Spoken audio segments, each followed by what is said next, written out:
Guys, I'm here with a fellow fan, I don't want to say collector, but fan enthusiast, Matt, and I'm just going to show him around the stuff around here around my folks' house, and maybe we might go thrifting. So, I don't know how much you know about vintage ceiling fans. This is a DecoraFan. Are you familiar with these at all? Not particularly. This is one of my fans that I was looking for most of my life, and I finally found some. It's a copy of a Casablanca Zephyr, which is a copy of an antique GE, so it's a copy of a copy. And they changed the switch housing design, which Casablanca had already changed from the GE. They changed the vents, which Casablanca had not changed from the GE, and they changed the blade brackets, which Casablanca had changed from the GE.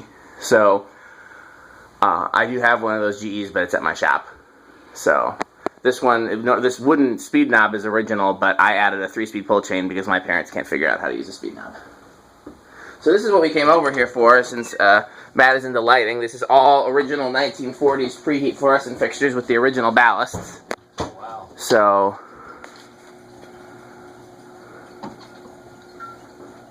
The ballast still work too? Everything still works. Waiting, is this one not going to cut on? It might be an old tube. Yeah, well, I mean, I've been changing these as time allows, but you don't want to let it sit too long. It'll, Fry that. yeah.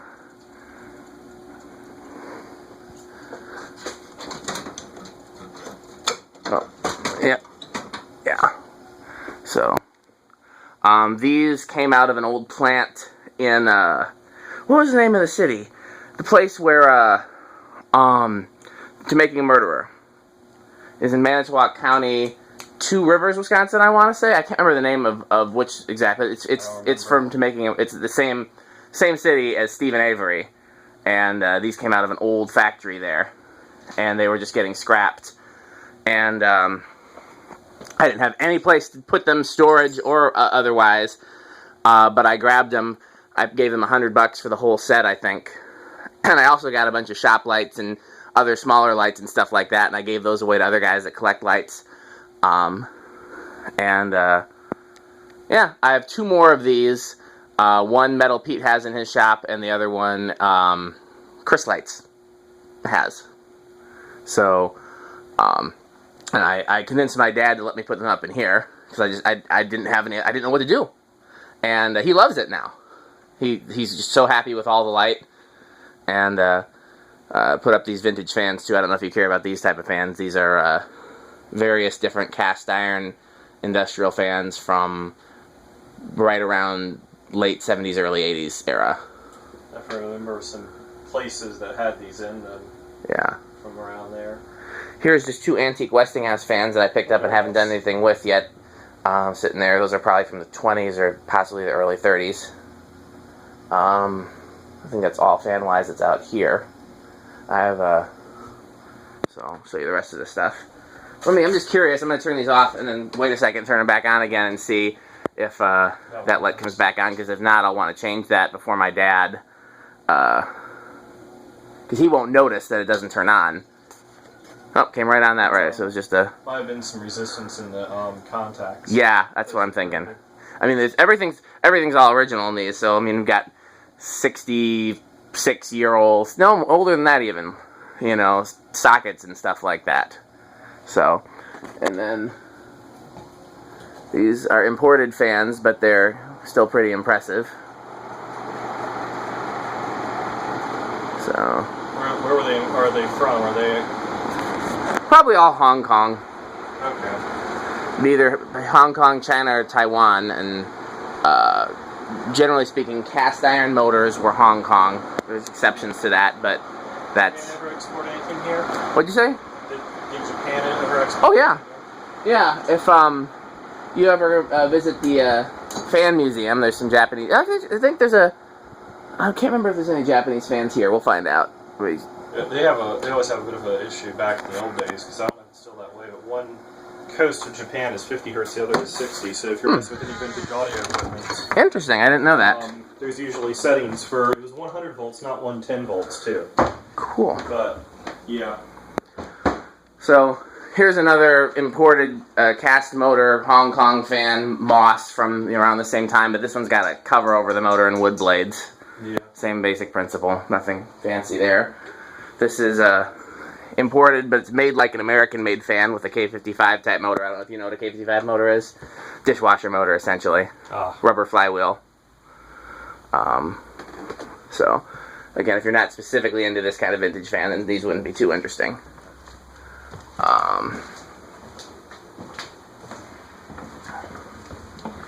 This is kind of cool. This is a friction drive Nutone. You know what friction drive is? There's a garage door opener motor in there and then a rubber wheel. So it's like the crappiest design ever, but it's cool. Relatively rare. They have longevity issues? Yes. The rubber? Yes. Kind of. Yes, I've had to rebuild, it would be the best way to put it, this one multiple times, and it doesn't even get used much anyways. I put it in a room that nobody uses just because I wanted to have it hanging. But even then, you know. It's 2-speed too. Yeah. You can't really get a good low speed out of it because there's too much friction for it to. Yeah. Nothing too interesting in here unless you're into this stuff. This is just an Emerson made for Sears in the early 80s. Yeah. And a floral bladed thing made for Quoizel lighting. So it's got the little floral designs in the blades. Now, other than the lights, the stuff you're going to be interested in is downstairs. I'll warn you ahead of time that I have... It's a terrible mess down there, and it's all my fault, and my parents have been very understanding. Ever since I started contributing fans to the museum, I haven't been able to keep up with, like, digging stuff out and not making a mess. So observe the big pile of fans down here. That's Japanese made there, although it's listed as made in America. Yeah, yeah. The parts were all made in Japan and then imported here and assembled here. So yeah, I need to put all these away. And it was neater until that pile of boxes fell, and I don't know how that happened. I suspect my dad. But yeah, if there's anything specifically here that catches your eye. Is this a mini original? Where? Yeah, 36-inch original. I've seen a couple of them around. They don't seem to be as common. No. Because depending on the year, they only made either 36 or 42, not both. So, if anything else catches your eye here, we can pull it out, and then there's more stuff in the other room. There's a brushed nickel original back there. Nice. I think there's two of them here, actually. I remember there was a place that was in Raleigh that scrapped them all before I found out about them. I know, they had like... Bastards. It was a Burger King. They had like dozens of them. Yeah, Burger King used to be loaded with originals. What'd you see? Here. Which ones? The vertical, you got 3 vertical ones. Those are what Emerson heat fans, which we call blender fans, because when I was a kid, somebody commented they look like a blender with blades stuck to them. Yeah, they do. They're literally just that either K63 or K55 type motor, which is either a dishwasher motor or a washing machine motor, depending, with blades stuck on them. There's one here installed in the other room, although those are 3-blade with no switch housing. This is a 4-blade with a switch housing. Nice. So it's the same fan. This is the K63 motor. Just interesting how they use like a rigid steel nipple LB for the mounting on that. I noticed. Oh, that wasn't. Yeah, the Hunters, the originals, just use a 3/4 inch. Yep. And then these used a half, and that's what most fans do actually.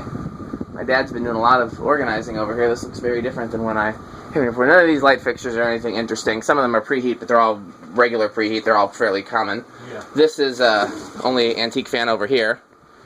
Oh, nice. At my shop, I've got the pedestal version. Mm-hmm. See what's over here. Yeah, here's where stuff starts piling up again. Here's a Hunter from maybe the original from maybe the 40s or 50s. Mm-hmm. There's a 80s one looks like. Yeah. 40s. Here's a copy of one from the 70s. Yeah. Same thing, but from the 80s. More originals. Here's a Westinghouse rotator. I don't know if you've seen these before. No, instead of oscillating, it spins 360. I've heard of them, and I've never seen them in person. Yeah. Yeah, and then there's all kinds of, like I said, I've got all kinds of desk fans and stuff, just, randomly. Before I started doing the museum, this was all organized and cleaned, and everything was neatly, and I had all my stuff in this room, which is where I was allowed to have it. And I've just been so busy. Is that a Westinghouse? Yes. Those 3 Westinghouses and an Emerson. Okay. This is original, by the way. Okay. Nice. What era is... You asked a question, but you didn't finish it. I was going to say, what era is the brass Westinghouse? Westinghouse, yeah. Those are... It's been so long since I've done desk fans. Those are either teens or early 20s, I think. They switched to plastic blades and steel cages right around 1920. I can't remember exactly when, whether it was like before or after 1920, but around about then. And then there's a whole another line of desk fans all behind these clothes that goes all the way around. Oh, wow. This is my desk fan collection that's remaining. I've got one very similar to that GE over there. It's my grandfather's old one. It's actually the blue one? Yeah. Yeah, those are called the Vordelux. Those are very cool. Mm-hmm. So... It's very similar. I don't think it's quite identical. They have a few different versions. Yeah. But, a little bit older, actually. Yeah. You got some nice ones, though. Yeah,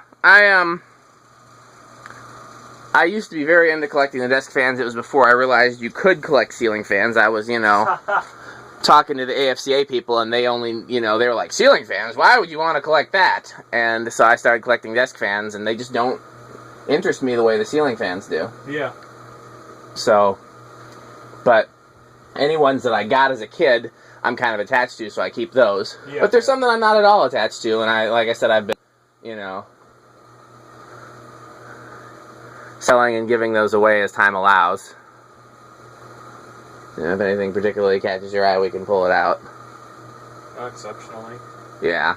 There's some neat ones. I just find the motor design kind of neat in some of these older ones over here. Yeah.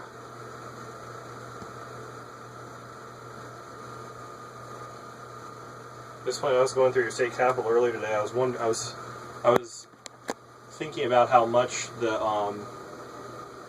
ventilation must have been an issue back in those days. They, of course, they don't have any original fans. Yeah, I wonder if they had some. I've never seen any pictures that showed any fans in the Capitol. Yeah. I was reading about how they used a DC... I did see one thing about because we were talking about earlier about it, whether they were electrified originally. Right. I saw one thing about their DC system being in use until the 1960s. Which is, when you think about it, a really late time. Yeah, I did not realize it was that late. There's another one of those antique fixtures there. Yeah. They apparently used it at least for the elevators until the rest of the building was rewired. So they had just what, a converter, I guess? They must have used a rotary converter or something, or they just had, some local areas did have DC buses available. And I really don't know Wisconsin's history. I don't think we had it. Again, this is all stuff I haven't thought about in years. I know that, the original Niagara Power Station had I want to say it was a 16 hertz alternator available until at least the 1970s or so. Well, real quick, is there anything else you want to see here, or you want to continue about our journeys? We can continue about our journeys. Okay. Take it all in. Yeah, well then everybody, thanks for watching, and if we do any cool thrifting or anything like that, maybe I'll make some more videos.